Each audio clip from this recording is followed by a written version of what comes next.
Assalamualaikum warahmatullahi wabarakatuh. Waalaikumsalam warahmatullahi wabarakatuh. Selamat sore. Sore. Bagaimana kabarnya hari ini? Alhamdulillah. Baik. Nah, di sini saya akan mempresentasi. Apakah ada yang tidak masuk? Natali, Pak. Natali. Kenapa nggak masuk? Natalan, Pak. Natalannya. Jembatan Gunung. Jumat Agung. Siap. Yang pertama Ilmi, Hadir, Pak. Nadira, Hadir, Pak. Wahyu, Hadir. Yeni, Hadir. Mustahul, Hadir, Pak. Planela, Selalu. Sal, Hadir. Bisa. Hadir. Baik, di sini pada pertemuan terakhir kemarin, apakah ada yang masih ingat apa sih lembaga keuangan itu?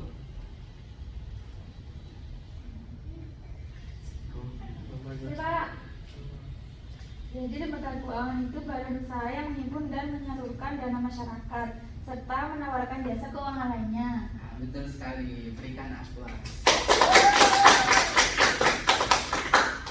Nah, lembaga keuangan ini juga berperan penting dalam perekonomian modern karena menghubungkan masyarakat yang kelebihan dana dengan masyarakat yang membutuhkan dana.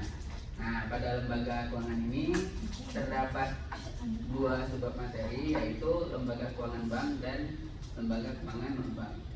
Nah, pada hari ini materi kita yaitu lembaga keuangan bank. Maka dari itu, siswa diharapkan dapat memahami definisi dan juga jenis-jenis bank. Saya sudah membagikan modul ajar di grup kelas, jadi kalian bisa mengakses sumber belajar tersebut sambil mendengarkan penjelasan dari saya.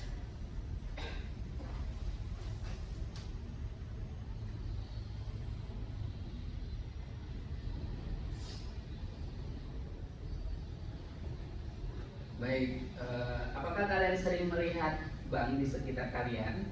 Sering, Sering ya? Baik, bank tersebut pasti memberikan atau menyediakan layanan berbagai produk, misalnya mulai dari memfasilitasi masyarakat untuk menabung hingga melakukan kredit. Nah, di sini siapa sih yang sudah menggunakan jasa dari bank untuk menabung atau melakukan kredit? Ada yang pernah menggunakan? Ini, Pak. Ini ya. Menggunakan bank apa? Bank BRI, Pak. BRI. Ada menggunakan bank syariah apa enggak?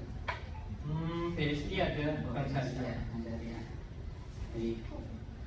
Nah, di sini terdapat definisi dari bank, di mana menurut Undang-Undang Nomor 10 Tahun 1998, bank adalah badan usaha yang menghimpun dana dari masyarakat dalam bentuk simpanan dan mengeluarkannya dalam bentuk kredit atau dalam bentuk lainnya dalam rangka meningkatkan taraf hidup masyarakat.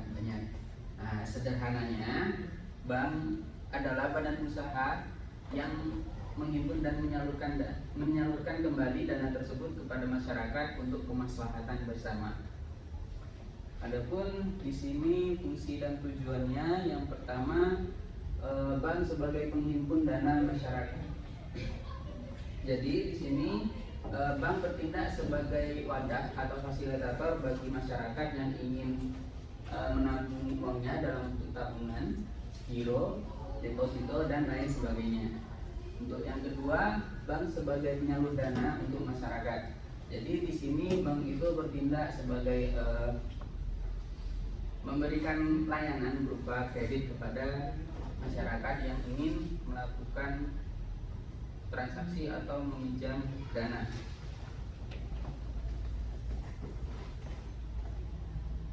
Selanjutnya terdapat jenis-jenis bank. Yang pertama yaitu bank sentral, selanjutnya terdapat bank umum, dan yang terakhir ada bank perkreditan rakyat.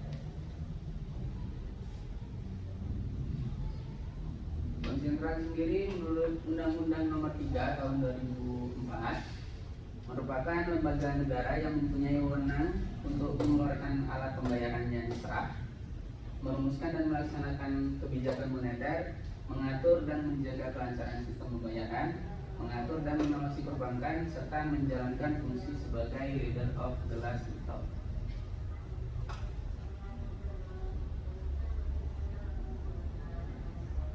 Untuk bank umum sama seperti yang pertama, yakni badan usaha yang menghimpun dana dari masyarakat dalam bentuk simpanan dan mengeluarkannya dalam bentuk kredit atau bentuk lainnya dalam rangka meningkatkan taraf hidup masyarakat banyak.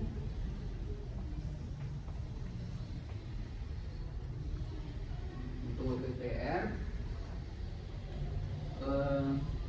adalah bank yang melaksanakan kegiatan usaha secara konvensional atau berdasarkan prinsip syariah yang dalam kegiatannya tidak memberikan jasa dalam lalu lintas pembayaran. Jadi kegiatan BPR ini lebih sempit dibandingkan bank umum karena BPR dilarang menerima simpanan dalam bentuk giro, kegiatan falas dan juga perasuransian. Berdasarkan prinsip kegiatannya, bank umum dan BPR ini dibagi menjadi dua, yaitu konvensional dan juga syariah. Konvensional sendiri dapat diartikan sebagai bank yang menggunakan sistem berlandaskan pada hukum positif yang berlaku di negara.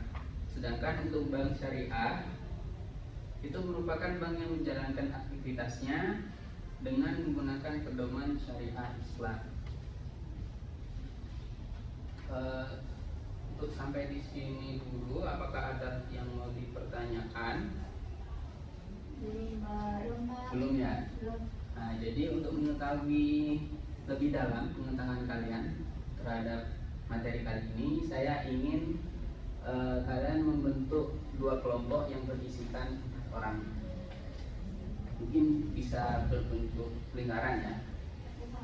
Untuk kelompok 1 yang sebelah sini, yang sebelah sini kelompok 2.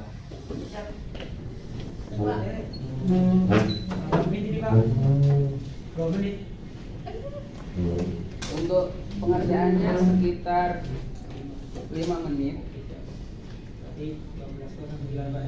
Ya.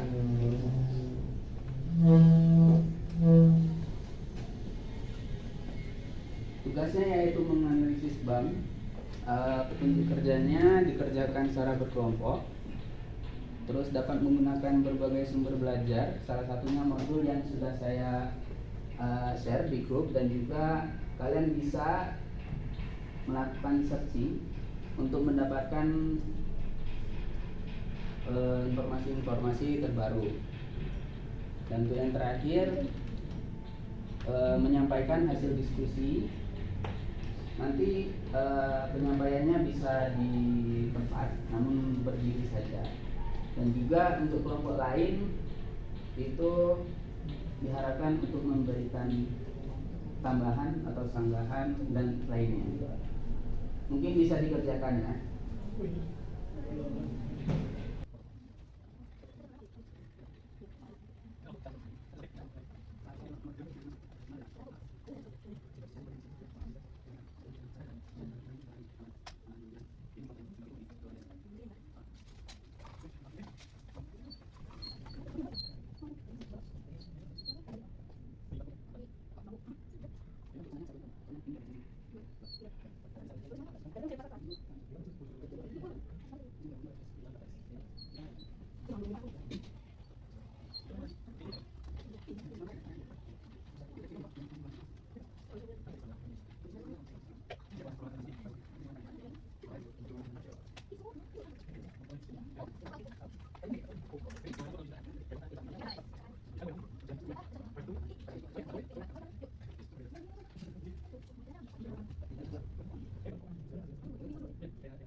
Baik, karena waktunya sudah habis, jadi bagi kelompok 1 bisa mulai.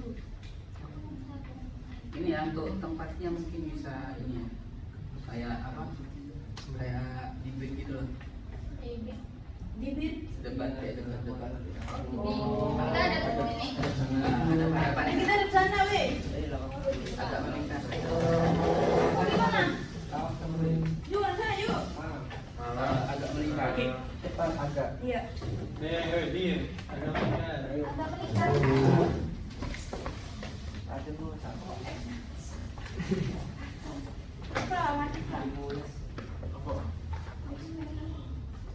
Eksperimen. Eksperimen.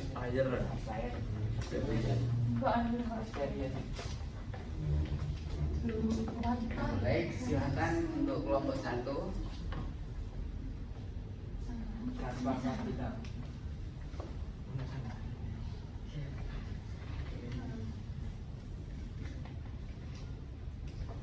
Kenapa pakai sampai itu? Mulai ya. Soalnya kita masih. Ya, kelompok 1 silakan. Baik, saya akan menjawab pertanyaan nomor 1. Buatlah perbandingan antara Bank Sentral, Bank Umum, dan BPR. Menurut kelompok kami, Bank Sentral adalah lembaga yang bertanggung jawab atas kebijakan moneter di suatu negara. Tugas utama Bank Sentral meliputi mengeluarkan uang, mengontrol jumlah uang beredar, menetapkan suku bunga acuan, serta mengawasi dan mengatur sistem perbankan untuk menjaga stabilitas keuangan. Lalu ada bank umum, yaitu bank yang menerima simpanan dari masyarakat dan memberikan pinjaman. Bank umum ini juga menawarkan berbagai layanan keuangan seperti rekening, tabungan, kredit, dan layanan perbankan lainnya. Lalu ada bank perkreditan rakyat atau BPR, yaitu jenis bank yang juga menerima simpanan dari masyarakat dan memberikan pinjaman, namun dengan skala yang lebih kecil dan fokus pada pemberdayaan ekonomi di wilayah tertentu. BPR ini lebih banyak beroperasi di daerah pedesaan dan melayani nasabah yang tidak terjangkau oleh bank umum. Layanan BPR ini juga lebih terbatas dibandingkan bank umum dan mereka tidak diizinkan untuk ikut serta dalam kegiatan perbankan internasional. Sudah Pak? Bentar. Bisa Pak? Lanjut aja. Ini maunya Nomor ada 2. Oh, mau Oke, dari nomor Pak, 2 Sangga. mau menyangga langsung. Saya ingin menyampaikan. Saya ingin menyampaikan cerita banyak ini meskipun sudah cukup menjelaskan perbedaan dasar antara Bank Sentral, Bank Umum, dan BPR. Ada beberapa aspek yang perlu diperhatikan lebih lanjut. Misalnya peran Bank Sentral dalam menjaga stabilitas ekonomi melalui kebijakan makroprudensial serta diversifikasi produk keuangan di bank umum yang lebih luas serta investasi dan asuransi.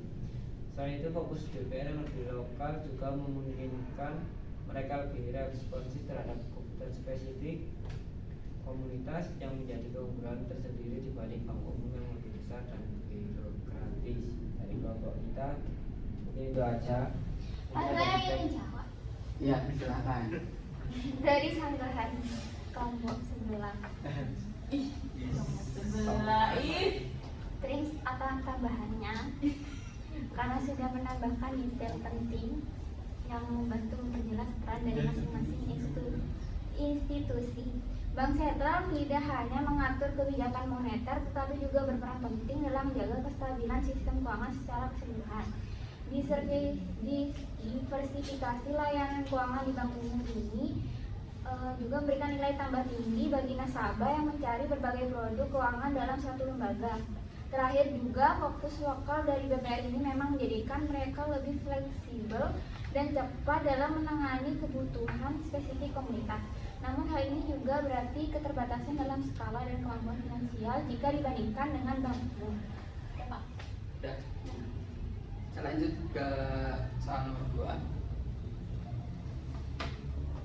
Selanjutnya saya akan menjawab pertanyaan nomor 2, yaitu temukan perbedaan tugas dan fungsi dari Bank Sentral, Bank Umum, dan BPR.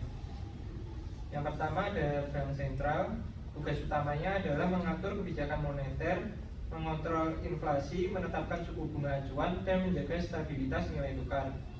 Fungsinya adalah untuk mengeluarkan dan mengelola uang kartal, mengawasi sistem perbankan, mengelola cadangan devisa negara, dan sebagai leader of last resort, yaitu penyedia dana darurat untuk bank-bank komersial.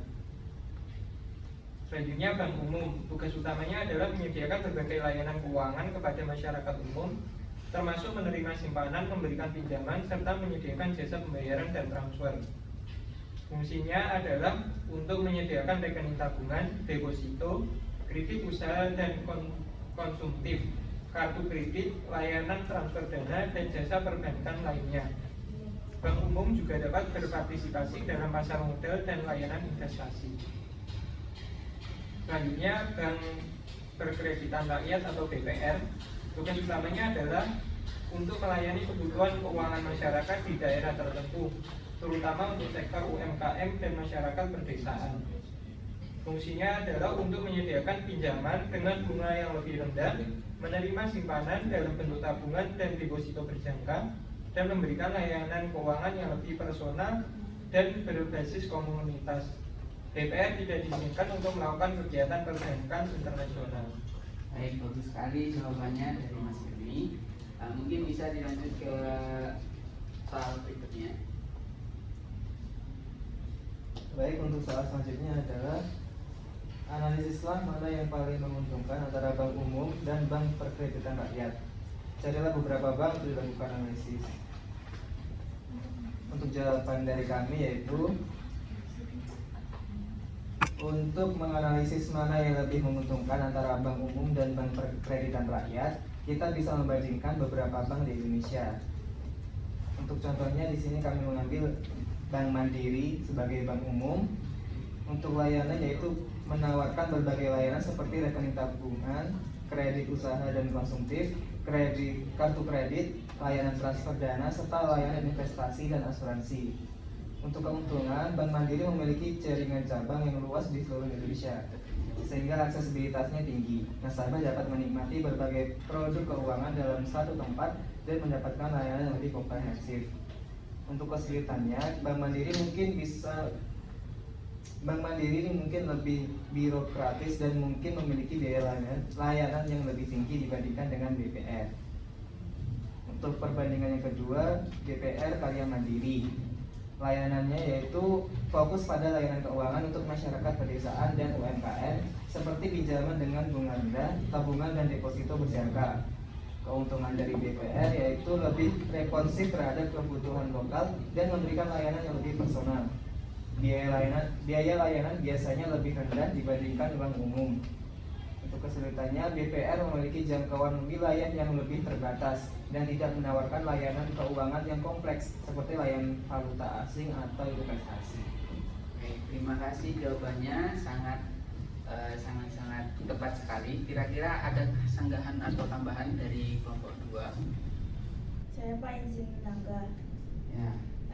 Kelompok kami ingin menyanggah meskipun BPR menawarkan biaya layanan yang lebih rendah dan lebih responsif terhadap kebutuhan lokal, Bank Umum seperti Bank Mandiri memiliki keunggulan dalam hal diversifikasi produk dan jaringan cabang yang luas. Nasabah yang membutuhkan layanan keuangan yang lebih kompleks dan aksesibilitas yang luas mungkin lebih menguntungkan dengan menggunakan Bank Umum. Sudah. Kelompok 1 bisa. Baik, izin menjawab tanggapan dari kelompok 2.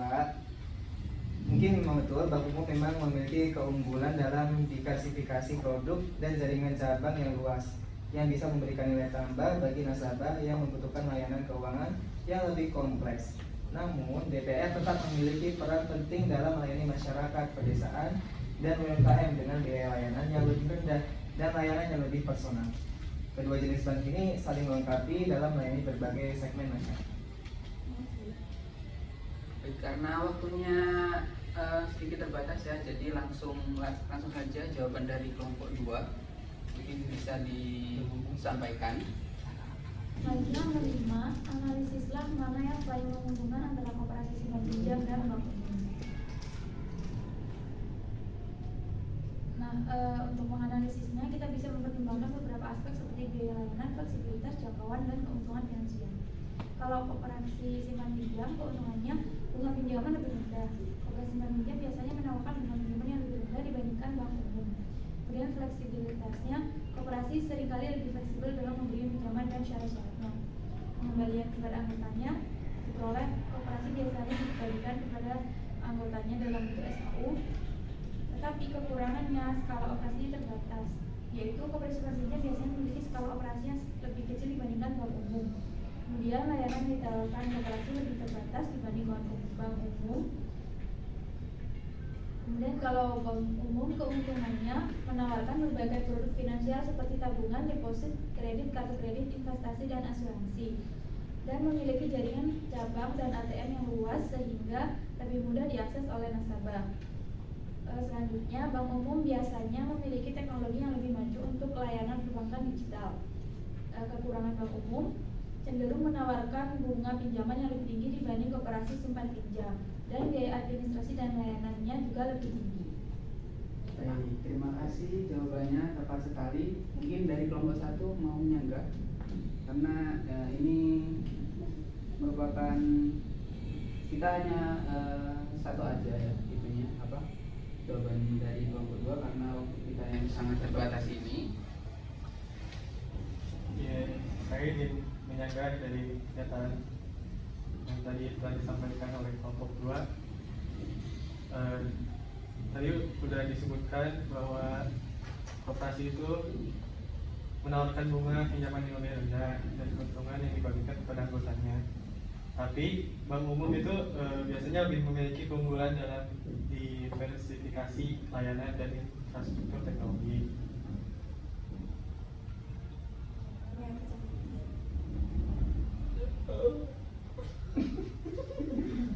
Jadi mungkin nasabah itu lebih membutuhkan berbagai produk finansial dan akses yang luas, dan itu mungkin jadi memungkinkan nasabah lain untuk menggunakan bank umum daripada koperasi simpan pinjam. Jelas. Menjawab tangganya ya Pak ya? Iya benar, bank umum emang nawarin diversifikasi layanan dan infrastruktur yang lebih canggih, yang bernilai tinggi ke nasabah yang butuh layanan finansial lebih kompleks. Tapi kan koperasi simpan pinjam tuh tetap memiliki peran penting yang memberi layanan keuangan dengan bunga yang lebih rendah dan fasilitas yang lebih besar, terutama bagi anggota koperasi di komunitas lokal. Oke. Terima kasih. Nah, baik. Sekarang bisa kembali ke posisi semula ya, untuk tempat duduknya.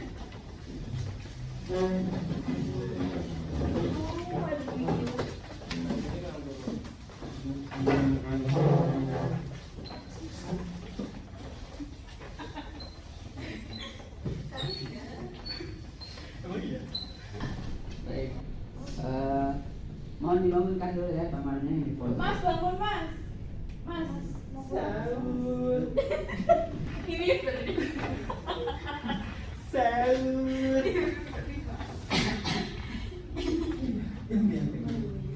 Videonya ya. Jadi di sini saya akan sedikit mengevaluasi terkait pemahaman kalian pada materi kali ini. Di sini saya akan memberikan pertanyaan bagi yang duluan mengangkat tangan dan menjawab dengan benar akan mendapatkan reward dari saya. Wow. Oke, untuk pertanyaan pertama, apa sih definisi bank? menurut Undang-Undang Nomor 10 Tahun 1998. Saya Pak. Jadi dulu. Saya dulu. Asal Pak. Ya, sah. Jadi menurut Undang-Undang Nomor 10 Tahun 1998 itu, bank merupakan badan usaha yang menghimpun dana dari masyarakat dalam bentuk simpanan dan mengeluarkan dalam bentuk kredit atau bentuk lainnya dalam rangka meningkatkan taraf hidup masyarakat banyak. Baik, benar sekali. Berikan aplaus untuk janji saya tadi, karena Mas Aksal sudah menjawab dengan benar, dapat reward dari saya.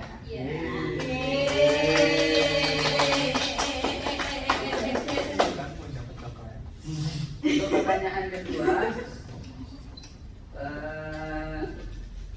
apakah ada yang tahu apa sih definisi dari Bank Perkreditan Rakyat? BPR. Saya Pak.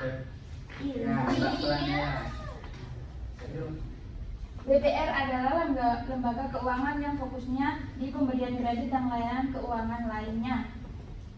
Ya, betul sekali. Berikan aplaus untuk Mbak Fani. Ini reward dari saya. Terima kasih Bapak. Nah, untuk yang terakhir, ada berapa sih jenis bank itu? Bisa disebutkan? Saya Pak, Ya, ada 3. Yang pertama ada bank sentral, ya. yang kedua ada bank umum, dan yang ketiga ada bank BPR. Betul sekali. Berikan aplaus. Ini reward dari saya. Terima kasih. Terima kasih Pak. Baik, kesimpulan materi pada hari ini yaitu bank dapat menghimpun dana dan menyalurkannya kembali kepada masyarakat demi kemaslahatan bersama. Bank terdiri dari 3 jenis. Yang pertama yaitu bank sentral, bank umum, dan bank perkreditan rakyat.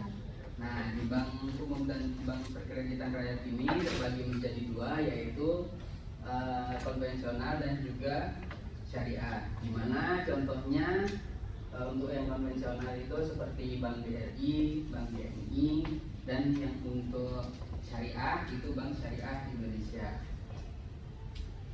Bagaimana pada pertemuan kali ini kesan dari kalian terhadap kelas saya?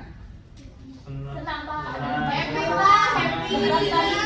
Pak. Ada sesi selanjutnya. Kalau rating berapa ya? 1 sampai 5. Nah, Untuk 6 Gimana? ya? 5,99. 5,99. Tren pada cepat-cepat. Terima kasih atas ratingnya. Jadi sekian materi pada hari ini.